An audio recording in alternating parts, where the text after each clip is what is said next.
Bonjour à tous, bienvenue sur la chaîne. La vidéo du jour, on va changer la poterie de ce copalme d'Amérique. C'est de la famille, c'est un érable. Donc on va lui changer sa poterie. Ça fait 2 ans qu'il est dans cette poterie-là. On peut voir la mousse commence à bien se développer. Donc c'est ce qu'on appelle aussi l'érable Gumball. C'est souvent en boule. Donc je lui avais fait une grosse taille de structure quand je l'ai eu, histoire de le raccourcir un petit peu. Et donc là, il est temps de lui changer sa poterie. Il avait été rempoté, mis dans ce pot avec de la pumice pure. Donc on peut voir à sa base, ici, il a lancé des rejets. Donc en changeant la poterie, je vais bien voir si je peux détacher, si je peux récupérer ce petit pied, ou alors il y en a un deuxième, mais il a perdu ses feuilles. Le deuxième départ est ici, une petite tige qui sort ici de la racine. Donc on va voir si je peux les récupérer ou si je les laisse pour l'ensemble. Donc je vais le mettre là dans une poterie plutôt ovale. Donc le bleu lui va bien avec ces couleurs-là. Ça a des belles couleurs à l'automne, un peu couleur rouge, vigne. Donc je suis assez content. Il commence à avoir pas mal de bourgeons en arrière. Il est en train de se ramifier en arrière. Il est même en train de relancer des bourgeons presque à la base du tronc, au niveau de certaines branches. Donc il doit faire entre 6, peut-être entre 5 et 7 cm de diamètre à la base. Donc je vais le mettre dans une poterie ronde. Dans les poteries que je détourne, enfin, c'est des soucoupes. Je vais le placer plutôt dans une poterie ronde parce que la future poterie qui lui est destinée, je le placerai dans une poterie plutôt ronde que ovale ou rectangulaire. Il ira plutôt dans une poterie ronde. Donc je vais le placer pour la prochaine saison dans un autre pot de culture, un peu moins profond que celle-ci, un tout petit peu moins profond. Et on va voir un petit peu comment s'est développé son pain racinaire. Mais j'ai déjà diffusé des vidéos en cours d'année où on le voyait en feuille, il s'est vraiment très bien porté. Il a eu de l'engrais au début du printemps et il en a eu en septembre. Donc il s'est plutôt pas trop mal comporté. Alors dans le futur, il y aura sûrement d'autres sélections de branches dans le futur. Il y en a peut-être encore un peu trop, mais je vais attendre qu'il se densifie un peu pour pouvoir sélectionner encore euh, les futures branches pour sa ramification. Mais déjà, c'est un bon début. Il a lancé des grands rejets. Donc c'est vraiment bien. On peut voir ici la tige sur une année, il n'y avait rien ici. Il l'a lancé sur une année avec même des bourgeons en arrière. Alors je lui avais fait aucune taille, aucune ligature, rien, je lui ai juste fait une taille de structure.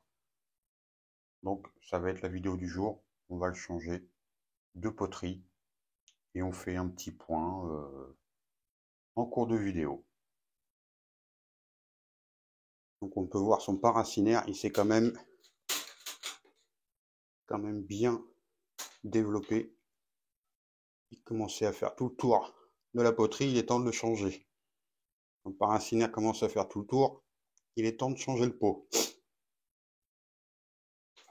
On peut voir même la grille de drainage que j'avais mis, elle commence à être prise, enfin elle est même prise dans le paracinaire.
Alors j'ai regardé pour le petit départ qu'il y a ici. En fin de compte, je ne vais pas pouvoir le diviser du tronc. Il pousse directement sur la base du nébari. Donc je pense que je vais le laisser. Je vais le laisser, je vais même pas le couper, rien. Je vais le laisser tiger. Et peut-être que dans le futur, voilà, ça créera on verra ce que ça donne dans le futur pour avoir un Socan ou alors le Socan, ça sera pas vraiment un Socan, mais il y aura peut-être un deuxième pied ici. Alors l'autre départ qui se faisait, il est pareil, il est ici, on peut voir là, cette petite tige là, c'est un autre départ. Alors peut-être, lui, je vais le conserver aussi. Pour l'instant, je vais les conserver. Alors par contre, ce que je vais pouvoir enlever, ça va être la grosse racine aérienne qu'il y a là. Cette racine-là, je vais pouvoir l'enlever, on peut voir. Il a assez de radicelles, assez de paracinaire en dessous. Elle ne doit pas alimenter grand-chose sur la structure. Donc celle-ci, je vais pouvoir l'enlever, cette racine-là. Ça évite d'avoir voilà, des racines aériennes, histoire d'aller chercher les racines vraiment les plus basses. La seconde, celle-ci, j'en ai une autre là, peut-être que je peux la supprimer, mais c'est pas sûr, faut que je regarde où elle part.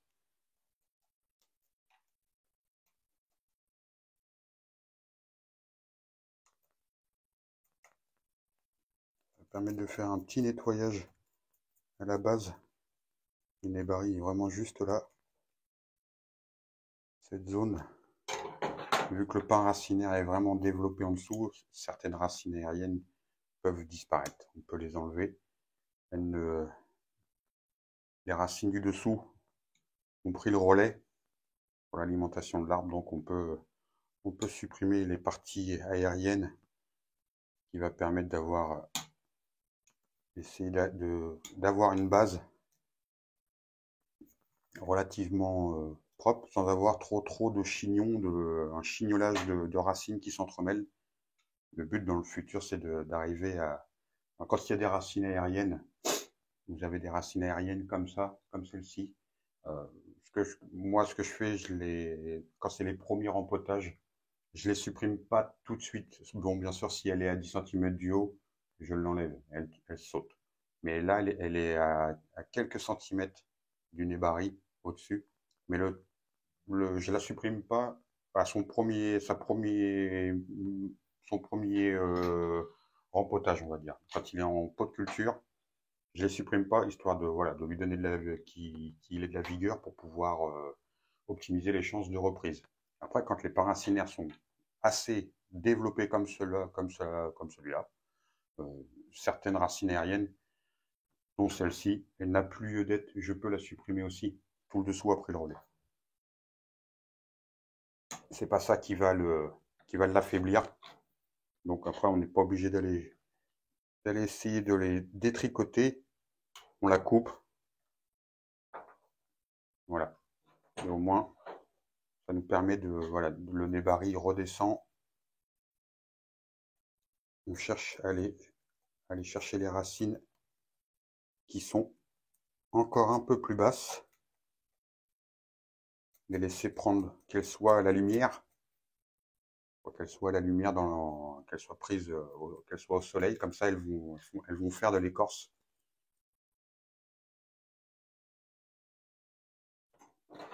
Pouvoir nettoyer toute cette zone aussi là.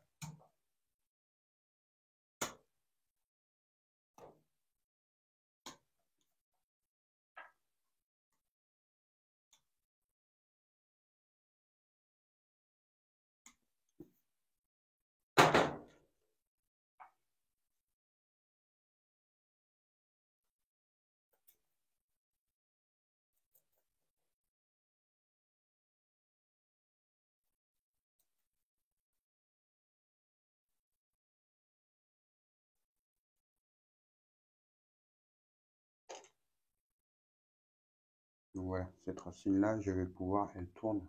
On peut voir, elle s'en va par ici. Et au moment du rempotage, je vais pouvoir la tourner pour qu'elle prenne un mouvement pour l'orienter ailleurs.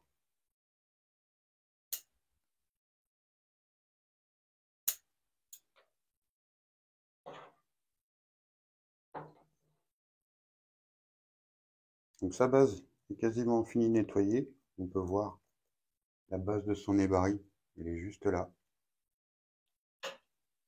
Voilà, la base de son nébari est juste là. Grosse racine qu'on voit là, avec tous les départs, avec celle-ci, ici. Alors celle-ci, elle est un petit peu aérienne, celle-ci, on peut voir un tout petit peu aérienne, mais je vais la conserver en lui donnant un mouvement. Je vais lui donner un mouvement dans le pot pour qu'elle me serve de racine de ce côté. J'ai juste à lui nettoyer un petit peu la base et ça va être suffisant pour cette année, jusqu'à la prochaine saison. Donc je ne vais pas chercher à lui faire beaucoup plus. Son pain racinaire, je vais juste le gratter un petit peu en dessous.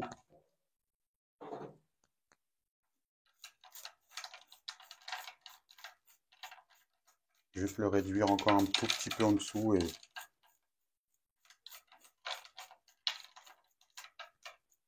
ça va être suffisant.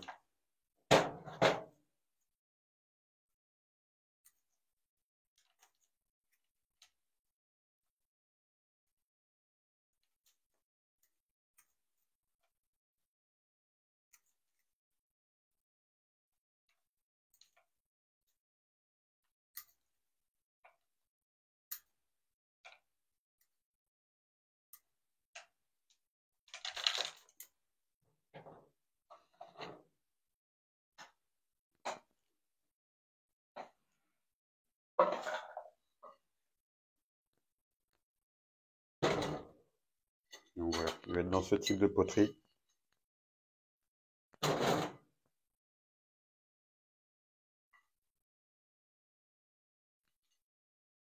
Qui va être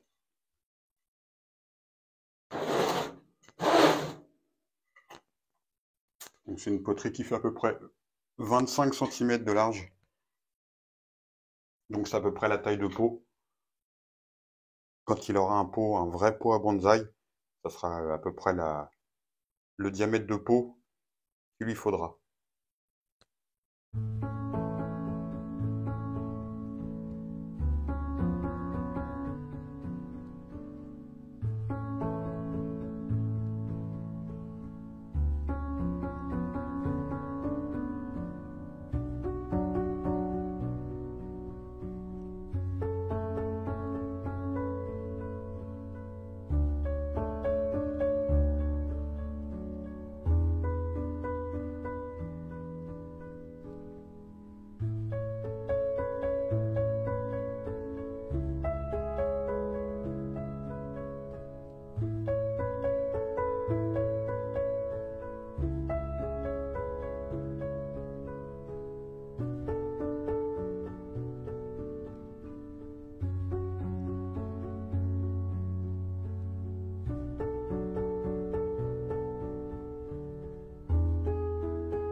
Alors, on va procéder à un petit nettoyage, car il a quelques branches mortes, dont celle-ci. Celle-ci, elle est morte. Enfin, elle a séché. Mais vu il a lancé un autre départ ici, c'est pas dérangeant. Alors, il faut savoir sur ce type d'érable, le gumble, quand on veut le ligaturer, l'idéal c'est de le ligaturer sur le bois de l'année. Donc, idéalement, c'est l'automne. Comme l'érable palmé, le bois, une fois qu'il a lignifié, il est quand même assez dur. Donc si on veut lui donner du mouvement, il faut profiter de le faire quand les branches, sur les branches de l'année. Vous voyez, comme c'est celle-ci, toutes les branches de l'année, Il faut ligaturer, si vous voulez ligaturer pour lui donner un peu de mouvement. Il ne faut pas attendre 1 an ou 2 ans après. Quand le bois va être lignifié, ça va être assez compliqué de le ligaturer. Le bois est assez cassant et assez dur comme l'érable palmatum.